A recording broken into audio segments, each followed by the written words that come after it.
एक मोटा राजा अपनी काली रानी से बहुत प्यार करता था, जैसे एक दूसरे के बिना जी नहीं सकता।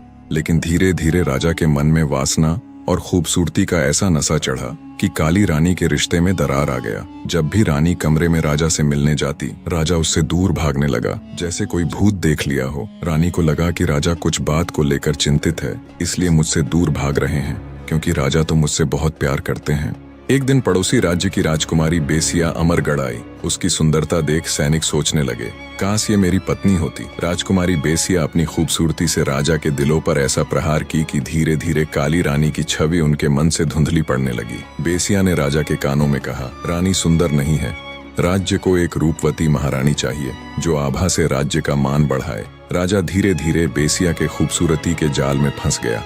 कुछ ही दिनों में उन्होंने काली रानी को महल से निकाल दिया और बेसिया से विवाह कर लिया। काली रानी का दिल टूट गया। जिस राजा ने उसके लिए कसम खाई थी, वही अब उसे अपमानित कर महल से बाहर निकाल दिया। रानी महल से निकलते समय कुछ नहीं बोली, बस उसकी आंखों से अश्रुधारा बहती रही। वह जंगलों में भटकती रही, भूखी प्यासी, पर उसके मन में कोई क्रोध नहीं था। उसे विश्वास था कि एक दिन राजा को अपनी भूल का एहसास होगा और वो मेरे पास आ जाएंगे। परंतु नियति ने उसके लिए कुछ और ही लिखा था। इधर महल में राजा बेसिया की सुंदरता के मोह में दिन रात डूबा रहता।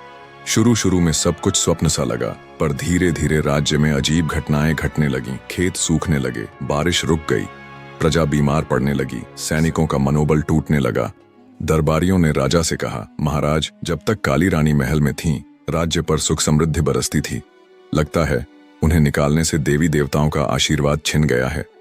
राजा यह सुनकर क्रोधित हो गया। यह सब मूर्खता है।